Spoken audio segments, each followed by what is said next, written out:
তো কিছু টাকা বাঁচাইতে যা নিজের জীবনটাই চলে গেছে। তারাও চাইছিল নিজের পরিবার পরিজন নিয়ে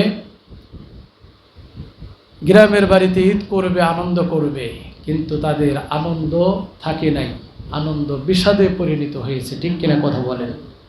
তো একটা ঘটনার কথা বললাম, প্রতি ঈদেই বাংলাদেশে অসংখ্য মানুষ দুনিয়া ছেড়ে চলে যায় রোড অ্যাক্সিডেন্টে। ঠিক কিনা কথা বলেন? যাওয়ার পথে বিশেষ করে খুব তাড়াহুড়া করে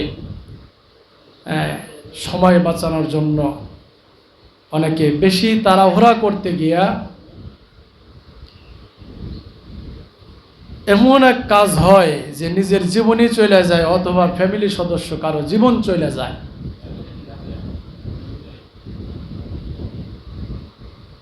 সময়ের চাইতে জীবনের দাম বেশি। ঠিক কিনা? সময়ের চেয়ে জীবনের দাম অনেক বড়, অনেক বেশি। কথার কথা, কোনো কারণে ঈদ আমি গ্রামের বাড়িতে না করতে পারলে কি অনেক সমস্যা হবে? কিন্তু জীবনে যদি না থাকে তাহলে কার ঈদ কি করবে? তো বলা উদ্দেশ্য হলো, মহতারাম উপস্থিতি, আমাদের দুইটা ঈদ আল্লাহ তাআলা দান করেছেন। এই ঈদকে কেন্দ্র করে যেমন আমরা আনন্দ উল্লাস করে থাকি, অনেকের জীবনে আনন্দের পরিবর্তে ঈদকে কেন্দ্র করে বিষাদে পরিণত হয়, শোকে পরিণত হয়। ঠিক কিনা কথা বলেন? এজন্য আমাদের উচিত হবে মাথা ঠান্ডা রেখে সবসময় কাজ করা। গতকাল ঈদুল আজহা আমরা নামাজ পড়েছি, ঈদুল আজহার কোরবানি করেছি, আজকেও বিভিন্ন জায়গায় কোরবানি হয়েছে। সামনে আর একটা দিন আছে কোরবানি করার। আমরা অধিকাংশ মানুষই একটু অবসর নিয়েছি, চাকরি করি, ব্যবসা করি, চাকরিজীবীরা ছুটি পেয়েছি কম বেশি। ব্যবসা বাণিজ্য যারা করি তারাও হয়তো 2-4 দিন দোকানপাট খুলব না, কারণ এই ছুটি ছাটির ভিতরেই আপনজন সবার সাথে সবাই একটু দেখা সাক্ষাৎ মোলাকাত, কারো বাড়িতে আমি মেহমান হব, কেউ আবার আমার বাসায় মেহমান হবে, এটাই তো। ঠিক কিনা কথা বলেন? তা আমরা এক কথায় মোটামুটি এক সপ্তাহ অধিকাংশ মানুষ আত্মীয় স্বজন বেড়াইতে আসবে, আমরাও আত্মীয় স্বজন হয়ে কারো বাড়িতে বেড়াইতে যাব, রাস্তাঘাটে চলাফেরা করতে হবে ইচ্ছা অনিচ্ছায়। তো আমরা কখনোই অসতর্ক অবস্থায় চলাফেরা করব না। দুর্ঘটনা বইলা কই আসে না, কিন্তু সতর্ক থাকলে আল্লাহ তাআলা হেফাজত করবেন। চলাফেরার কিছু নিয়ম কানুনও আছে, আমরা তো ওগুলা ফলো করি না। যানবাহনে ওঠার দোয়া আছে, নিয়ম কানুন আছে, আমরা কিছুই ফলো করি না। দেখা যায় মুহূর্তের ভিতরে আকস্মিক এমন দুর্ঘটনা ঘটে, সারা জীবনের জন্য শোকে পরিণত হয়ে যায়। আল্লাহ তাআলা আমাদের সবাইকে মাথা মগজ ঠান্ডা রেখে শুধু ঈদ নয়, সারা জীবন রাস্তাঘাটে সব জায়গায় চলাফেরা করার তৌফিক দান করুক সকল বলে আমিন। মহতারাম উপস্থিতি, আমরা যে হালাতে, যে অবস্থায় যেই থাকি না কেন, আমাদের শুকরিয়া আদায় করতে হবে আল্লাহর দরবারে। আমাদের শুকরিয়া কম, অভিযোগ বেশি। আর এর কারণ হলো আমরা শুধু উপরের দিকে তাকাই। আমি যে লেভেলে আছি, যে লেভেলে আল্লাহ তাআলা আমাকে রেখেছেন, সব সময় আমার নজরটা থাকে আমার যে উপর লেভেলে কি আছে, অথচ এটা নিষেধ। আর এই দিকে তাকানোর কারণেই আমাদের অভিযোগের পরিমাণ অনেক বেশি, শুকরিয়ার পরিমাণ অনেক কম। বিশ্বনবী সাল্লাল্লাহু আলাইহি সাল্লাম বলেছেন, উনজুরু ইলা মান আসফালা মিনকুম, তোমরা যে যে স্থানে আছো, আল্লাহ তাআলা তোমাকে যে লেভেলে রেখেছেন, যে পর্যায়ে রেখেছেন, তুমি তাকিয়ে দেখো, তোমার যে হাজারো লক্ষ মানুষ অনেক কষ্টে দিনকাল কাটাইতেছে। ঠিক কিনা কথা বলেন? তো তুমি যে অবস্থায় আছো, তুমি নিচের দিকে তাকাও, তাহলে তোমার জবান দিয়ে বের হয়ে যাবে সুবহানাল্লাহ, আলহামদুলিল্লাহ। আল্লাহ পাক তো ওর তুলনা আমাকে কত কত গুণ ভালো রেখেছেন। আর যদি যে অবস্থানে আল্লাহ তাআলা তোমাকে রেখেছেন শুধু উপরের দিকে তাকাও, তোমার পেরেশানি ছাড়বে না, হাই হুতাশ ছাড়বে না। যত টাকা পয়সা সুস্থতা গাড়ি বাড়ি থাক না কেন, তোমার তাকানোর নজরটাই হলো তোমার চেয়ে উপরে কে আছে, তোমার চেয়ে ভালো কে আছে, শুধু তার দিকে তাকাও। তাহলে কশমিন কালেও তোমার জবান দিয়ে শুকরিয়া আদায় হবে না, আলহামদুলিল্লাহ বের হবে। মুআজ্জাজ মুহতারাম হাজিরিন, গতকাল কোরবানি গিয়েছে, সবাই আমরা কোরবানি করতে পারি নাই। মনের ভিতর অনেক কষ্ট এবং অনেক সময় বইলেই ফালাই, টাকা থাকলে ওর চেয়ে বড় গরু আমি কিনে দিতাম, আল্লাহ টাকা দেয় নাই। মনটা খারাপ লাগে কি লাগে না, কথা বলেন? মানুষ হিসাবে খারাপ লাগাটা দোষণীয় না, কিন্তু এইটা বইলে না শুকরিয়া করা যাবে না। দেখেন, মাসআলা বলেছিলাম আরো আগেই, কোরবানি করার মূল উদ্দেশ্য কি? সওয়াব অর্জন করা, ঠিক কিনা কথা বলেন? নাকি গোশত খাওয়া? আর গোশত তো এমনি আল্লাহ তাআলা খাওয়ার বিধান দিয়েছেন, খাইতে পারবই। আমরা যারা কোরবানি করি নেই তারাও কি গতকাল গোশত না খায় রয়েছি, নাকি কম বেশি আল্লাহ তাআলা খাওয়াইছেন? কথা বলবেন। এমন কোনো বাসা বাড়ি, এমন কোনো চুলা আছে, পরিমাণে যাই হোক, গতকাল একটু মাংস রান্না হয়েছে না, কথা বলেন? তো আল্লাহ তাআলা খাওয়ার ব্যবস্থা করছেন কি করেন নাই? করছেন। কিন্তু এত মন খারাপ করতে কিছু নাই। যদি কোরবানি করা যদি সওয়াবের উদ্দেশ্যই হয়, তাহলে আমাকে আপনাকে ইসলাম বুঝতে হবে। আল্লাহ তাআলা ধনাঢ্য ব্যক্তিদের উপরে কোরবানি ওয়াজিব করেছেন, এটা তার একটা বিধান। হালাল টাকা দিয়ে পশু কিনে সে আল্লাহর জন্য কোরবানি করবে। কোরবানি করলে প্রত্যেক লোমে লোমে পশমে পশমে সওয়াব পাবে, ঠিক কিনা? পক্ষান্তরে যাকে আল্লাহ তাআলা কোরবানি ওয়াজিব হওয়া সমপরিমাণ টাকা পয়সার মালিক বানান নাই, সেও যাতে সওয়াব থেকে মাহরুম না হন, এজন্য আল্লাহ তাআলা অপশন রেখে দিয়েছেন। যেটা আমরা জিলহজ মাসের আজকে 11 তারিখ, জিলহজ মাসের চাঁদ ওঠার আগেই অধিকাংশ হুজুর, আমরা অধিকাংশকে প্রত্যেকটা মসজিদ থেকে, মসজিদের মেম্বার থেকে আমরা বয়ান করেছি, ঠিক কিনা কথা বলেন? সেটা কি? এই যে হাত পায়ের নখ, মোষ, মাথার চুল, শরীরের অন্যান্য অবাঞ্ছিত পশম ইত্যাদি, মাত্র এই 10টা দিন যে পরিষ্কার করা থেকে বিরত থাকবে।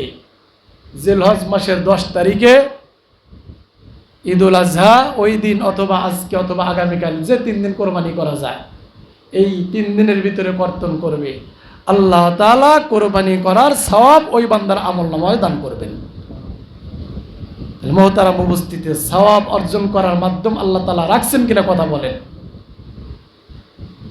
আলহামদুলিল্লাহ, আমি খুশি হয়েছি এবছর এই আলোচনা শোনার পরে। আমার এই মসজিদের অনেক মুসল্লি আমল করেছে, আলহামদুলিল্লাহ। চেহারা দেখলেই তো বোঝা গেছে। 10 দিন আমি হুজুরের সাথে সাথে আমার অনেক মুসল্লিরাও এই হাদিসের উপর আমল করছেন, আলহামদুলিল্লাহ। গতকাল পর্যন্ত তারা মোষ কাটেন নাই, হাত পায়ের নখ কাটেন নাই। অনেকে গতকাল কেটেছেন, অনেকে আবার আজকে জুমা, 1 ডেলে 2 পাখি মারছেন। জুমার দিন তো নখ কাটা সুন্নাত, মোষ ছোট করা সুন্নাত, তো অনেকেই গতকালও কাটেন নাই, আজকে কেটেছেন। তাহলে আল্লাহ তাআলার দরবারে আমরা আশা রাখি, কোরবানি যারা করতে পারি নাই তাদেরকেও আল্লাহ তাআলা কোরবানির সওয়াব অর্জন করার একটা মাধ্যম দিয়েছেন। সুবহানাল্লাহ ওয়া বিহামদিহি। মুহতারাম উপস্থিতি, এজন্য আমরা কখনোই আল্লাহর দরবারে নাশুকর গুজার বান্দা হব না, শুকর গুজার বান্দা হব ইনশাআল্লাহ। যদি আমরা শুকর গুজার বান্দার হতে পারি, তাহলে আল্লাহ তাআলা নিজেই বলেছেন, লা ইন শাকারতুম লা আযীদান্নাকুম ওয়া লা ইন কাফারতুম ইন্না আযাবি লাশাদীদ। প্রত্যেক বান্দা বান্দিকে আল্লাহ তাআলা লক্ষ্য করে বলেন, তোমরা আমার যত নিয়ামত পেয়েছো বেশি বেশি করে নিয়ামতের শুকরিয়া আদায় করো, তাহলে আমি আল্লাহ তাআলা তোমাদের নিয়ামত আরো পরিমাণে বাড়িয়ে দেব। সুবহানাল্লাহ বলেন। আর যদি না শুকরিয়া করো তাহলে যতটুকু দিয়েছি ততটুকু ছিনিয়ে নেব। নাউযুবিল্লাহি মিন যালিক। এজন্য হার হালাতে সর্ব অবস্থায় আমরা শুকরিয়া আদায় করব। কার কথা বলেন? কার শুকরিয়া আদায় করব? আল্লাহ তাআলার শুকরিয়া আদায় করব। মন খারাপের কিছু নাই। কারণবশত এবছর টাকা পয়সা নাই, হাতটা খাটো, কোরবানি করতে পারে নাই। আল্লাহর দরবারে শুকরিয়া যদি বেশি বেশি আদায় করতে পারি, সামনে বছর কোরবানি করতে দেবেন কে? কথা বলেন। দিতে পারেন কি পারেন না? আমি এই সম্ভবত গতকাল কিবার গেছে, বৃহস্পতিবার, সম্ভবত মঙ্গলবারে অথবা বুধবারে, যাই হোক বারটা মনে নাই, দূরে আপনাদের এলাকা থেকে মোটামুটি দূরে এক মসজিদে মাগরিবের নামাজ পড়লাম। ওখানে এক কাজে গিয়েছিলাম। তো ওখানে হুজুর মাগরিবের আজানের পরে এই কোরবানি উপলক্ষে 2-4টি সংক্ষিপ্ত কথা বললেন। তার ভিতরে একটা কথা সবার মনে দাগ কাটছে। কথা প্রসঙ্গে আসলে সেই কথাটা নকল করে আমি শোনাইতেছি। সেটা হলো, একটা কথা আছে, নদীর এপার ভাঙ্গে ওপার গড়ে, এই তো নদীর সকালবেলার ধনীরে তুই, ফকির সন্ধ্যাবেলা। এর ভুরি ভুরি প্রমাণ আমাদের চোখের সামনে। ঠিক কিনা কথা বলেন? এক সময় হাজারো কোটি টাকার মালিক ছিল, এখন তার 3 বেলা 3 মুঠো ভাত খেতে কষ্ট হয়ে যায়। আবার এমন মানুষের সংখ্যা অনেক আছে সমাজের ভিতরে যে এক সময় 3 বেলা 3 মুঠো ভাত খাইতে পারতো না, আজকে হাজারো কোটি টাকার মালিক আল্লাহ তাআলা বানিয়ে দিয়েছেন। ঠিক কিনা? তো হুজুরে বললেন যে আমার চোখে দেখা এক ব্যক্তির তাজা ঘটনা উনি শোনাইলেন। সেটা হলো যে ওই ব্যক্তি মাত্র 25 থেকে 30 টাকা দরে সারাদিন পরের বাসায় বদলা দিচ্ছে, কামলা বেচছে। কয় টাকা বলেন? 25-30 টাকা। এটা বেশি দিন আগের কথা না, কিন্তু 25-30 টাকা একটা বদলার দাম। তো এভাবেই সে সংসার চালাইছে, সংসার চালাইতে পারে নাই, তার ফ্যামিলি সদস্য বেশি ছিল। 25-30 টাকা দিয়ে সে সংসার চালাইতে পারে নাই। তা আপনাদের এলাকার একটা সিস্টেম, দুপুর পর্যন্ত কাজের টাইম, সর্বোচ্চ 2টা, 1:30, 2টা। তো উনি এই 1:30, 2টা পর্যন্ত কাজ করার পরে বাসায় আইসা আবার একটু রেস্ট নেয়া কিংবা দুপুরে খাবার খায়া আবার বিকালবেলাও তাকে কাজ করতে হইতো, পরিবারের ভরণ পোষণের চাহিদা পূরণ করতে পারতো না। এত অভাব অনটনে যে ব্যক্তি ছিল, সেই ব্যক্তি এবছর গরু ক্রয় করছে 2,65,000 টাকা দিয়ে। তো হুজুরের বলা উদ্দেশ্য হলো, আল্লাহ তাআলা পরিবর্তন করতে পারেন কি পারেন না? কথা বলেন। এই পরিবর্তনের মালিক কে? হুজুর এই কথাই বুঝাইলেন, যাদেরকে আল্লাহ তাআলা সম্পদ দিয়েছেন তাদের কোনোভাবে কৃপণতা করা উচিত না, আর যাদেরকে সম্পদ দেন নাই তাদেরও মন খারাপ করার কিছু নাই। আজকে হয়তো পাশের বাড়িওয়ালা 2 লাখ টাকা দিয়ে কোরবানি দিতেছে, আমার মনে অনেক কষ্ট, জ্বালা, যন্ত্রণা, কিন্তু 2 বছর 3 বছর পরে আল্লাহ তাআলা আমাকে 5 লাখ টাকা দিয়ে কোরবানি করার তৌফিক দিতে পারেন কি পারেন না? কথা বলেন। আজকে যিনি লক্ষ লক্ষ টাকা দিয়ে কোরবানি দিতেছেন, আমি দিতে পারতেছি না, ওনার হালাত আমার মতো হতে পারে কি পারে না? এজন্য সর্ব অবস্থায় সর্ব হালাতে শুকরিয়া আদায় করব। কার কথা বলেন? উনজুরু মান আসফালা মিনকুম। আমরা কখনোই আমরা যে লেভেলে, যে অবস্থানে আছি, উপরের দিকে তাকাবো না, তাকাবো নিচের দিকে। আলহামদুলিল্লাহ কোরবানি করতে পারি নাই, কি হয়েছে? আমি তো আমার পরিবার পরিজন নিয়ে 3 বেলা 3 মুঠো খেয়ে পরে ভালো আছি, আরও 10 জনের তুলনায়। ঠিক কিনা কথা বলেন? তাহলে জবান থেকে বের হবে আলহামদুলিল্লাহ। ঘটনা একটা মনে আসলো, বইলে শেষ করে দেয়। সেটা হলো হজরতে শেখ সাদী রহমাতুল্লাহি আলাইহি। শুধু ওনার জীবনী বলতে গেলে তো বহু সময় লাগবে, মূল কথাটা বলি। হজরত শেখ সাদী রহমাতুল্লাহি আলাইহি অনেক বড় দার্শনিক ছিলেন, কবি ছিলেন, শিক্ষিত যারা তারা জানেন ওনার বিষয়ে। কিন্তু ওনার অর্থনৈতিক অবস্থাটা এত অসচ্ছল ছিল, এত বড় ব্যক্তি, এত বড় পণ্ডিত, ঘটনা করবে ওনার পায়ে একজোড়া পঞ্চ বেলওয়ালা স্যান্ডেল পাই দিবেন, স্যান্ডেল পর্যন্ত নাই। খেয়াল করবেন। তখন মনের ভিতরে খুব দুঃখ লাগছে, খালি পায়ে হাঁটা লাগে। যে আল্লাহ এত জ্ঞান দিলেন, এত এত মানুষের ভিতরে পরিস্থিতি দিলেন, কিন্তু টাকা পয়সার ব্যাপারে আল্লাহ তাআলা আমাকে এতই অভাবী বানাইলেন যে পায়ে দেওয়ার মতো একজোড়া পন্সের স্যান্ডেলের কত 40-50 টাকা বর্তমানে নর্মাল পাওয়া যায়, একজোড়া স্যান্ডেল পর্যন্ত নাই, খালি পায়ে আমার রাস্তা দিয়ে হাঁটা লাগে। খুব মনের ভিতরে একটু কষ্ট নিছেন আর কি।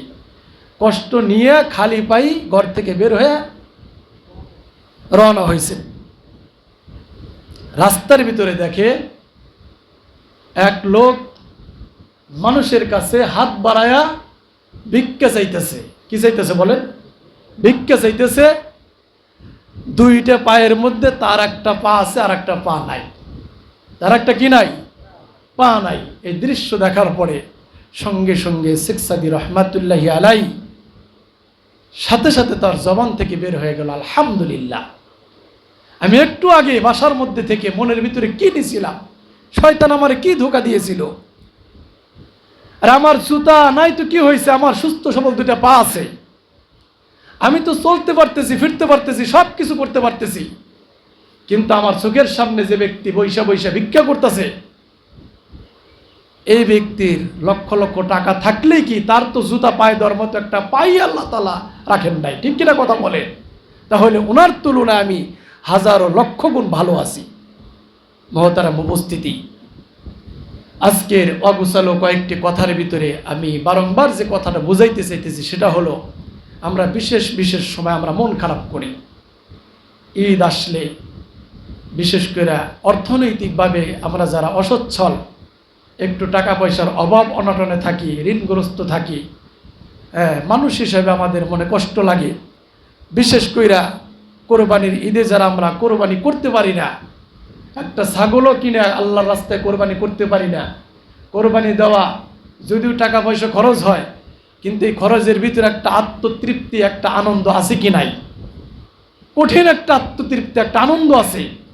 লক্ষ লক্ষ টাকা দিয়ে পশু ক্রয় করে আমরা জবাই করি, বাহ্যিক দৃষ্টিতে দেখা যাইতেছে আমার কত টাকা পকেট থেকে চলে গেল, কিন্তু এই যে 2 টুকরা মাংস একজনকে দেওয়া, তার সাথে মত বিনিময় করা, তার সাথে মিলেমিশে খাওয়ানো, আত্মীয় স্বজনের বাড়িতে পাঠানো, পাড়া প্রতিবেশীকে দিয়ে একসাথে ঈদুল আজহা উদযাপন করা, এটার ভিতরে যে আলাদা একটা আনন্দ, আলাদা একটা তৃপ্তি, কোরবানি দাতাই জানে যে আল্লাহর জন্য কোরবানি করে থাকে। ঠিক কিনা কথা বলেন?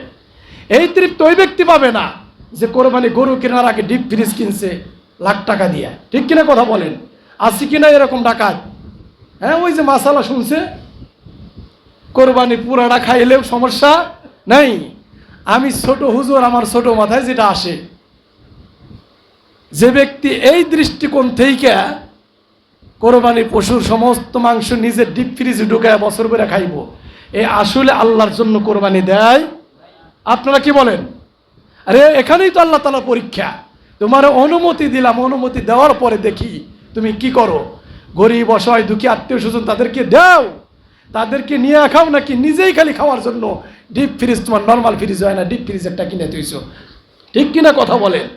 মহতারাম উপস্থিতি, আত্মতৃপ্তি তো সেই পাবে যে একমাত্র আল্লাহর জন্যই কোরবানি করে থাকে। কোরবানির আচরণেই বোঝা যায় কার জন্য সে কোরবানি করছে। যদি দেখা যায় এই যে 3 ভাগের কথা আসছে, মুস্তাহাব, নিজের জন্য 1 ভাগ, আত্মীয় স্বজনের জন্য 1 ভাগ, গরিব অসহায়ের জন্য আর 1 ভাগ, এই 3 ভাগের সুষম বন্টন যে ব্যক্তি করতে পেরেছে, সেই বুকে হাত দিয়ে বলতে পারে আমি আল্লাহর জন্যই করেছি। ঠিক কিনা কথা বলেন? আমার জানা মতে তো অনেক কোরবানি দাতা নিজের ভাগের অংশ কিন্তু শেষ পর্যন্ত দিতে হয়। ঠিক কিনা কথা বলেন? দিতে বাধ্য হয়। আত্মীয় স্বজনটা দিয়ে দিছে, গরিব অসহায়টা দিয়ে দিছে, কিন্তু এমন কিছু মুসাফির আসছে নিজের জন্য 10 কেজি রেখে দিছে, বাড়িতে মেহমান আসবে, বাড়িতে সদস্য আছে, কিন্তু সেখান থেকেও অনেক কোরবানি দাতাকে পরবর্তীতে দিতে হয়, কারণ তার নিয়ত আমার বাসায় আইসা যাতে কেউ খালি হাতে ফেরত না যায়। আর অনেক কোলাঙ্গার আছে, গতকালকে একটা ভিডিও দেখে চোখে মানে এসে গেছে। একটা মহিলা বলতেছে, ভাইরাল হয়েছে, জন্মের ভাইরাল হয়েছে বিষয়টা, দিবানা আগেই পরিষ্কার করো। একটা মহিলা কান্দা কেটে বলতেছে 3 থেকে 5 বার মনে ফেরত দিছে, এবং এই যতবার ফেরত দিছে অতবার ওয়াদা দিছে তুমি 100% মাংস পাইবা। একটু পরে আস, একটু পরে পরে করতে করতে 3 থেকে কমপক্ষে 5 বার। দেখেন, খেয়াল করবেন, মানুষের বদ্ধ কখনো কামাইবেন না কেউ। অতঃপর যাওয়ার পরে শেষবার বলতেছে মাংস দেওয়ার মতো আর নাই, চলে যাও। এই মহিলা কোলের ভিতরে ছোট একটা বাচ্চা, দেখেন কম কম কষ্টে মানুষ এমন কথা বলতে পারে যে তুমি প্রথমবার যদি বলতে দেওয়ার তৌফিক নেই, দেবো না, মনে কষ্ট লাগতো না। আমার বারংবার আপ ডাউন কেন করাইলা? আপ ডাউন করাইলে তো শেষবার 2টা টুকরা হইলে দাও, 1 টুকরা হইলে দাও, দিলে না যে হতো। তাহলে আমি গরিব মানুষ, তো কিছুই তো করার নাই, বিচার আল্লাহর দরবারে ডাইরেক্ট দিয়ে দিল। সেইটা আবার ফট করে কেটা জানি মোবাইল ভিডিও করে বলাইছে, জোরে জোরে চিল্লা চিল্লা বলতেছে তোর ফ্রিজে যত মাংস থাকবো তুই জানি খাইতে না পারো, সব মাংস জানি পোকায় পরিণত হয়ে যায়। নাউজুবিল্লাহ কোন।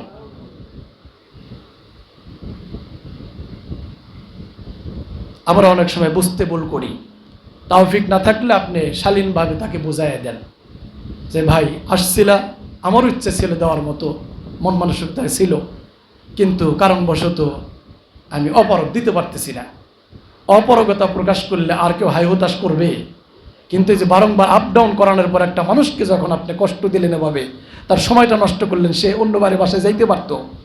শেষে তার মুখ দিয়ে যে কথাটা বের হয়েছে, যদিও এটা কেউ কামনা করি না, কিন্তু কথাটা কিন্তু সে ইচ্ছাই বলে নাই, ঠিক কিনা কথা বলে, সে আবেগ ঠেকায় রাখতে পারে নাই। মহতারাম উপস্থিতি, এজন্য আমরা সবসময় ঠান্ডা মাথায় কাজ করব, কোনো বদদুয়া কামাবো, সর্বশেষ আল্লাহর দরবারে সর্ব অবস্থায় আমরা শুকরিয়া আদায় করব। আমরা কেউ আল্লাহর দরবারে না শুকর গুজার হব না, শুকর গুজার বান্দা হব। আল্লাহ তাআলা আমাদের সবাইকে তৌফিক দান করুক। ওমা তৌফিকি ইল্লা বিল্লাহ। যারা সুন্নত পড়ে নেই 4 রাকাত কবলা জুমা পড়ে নেই।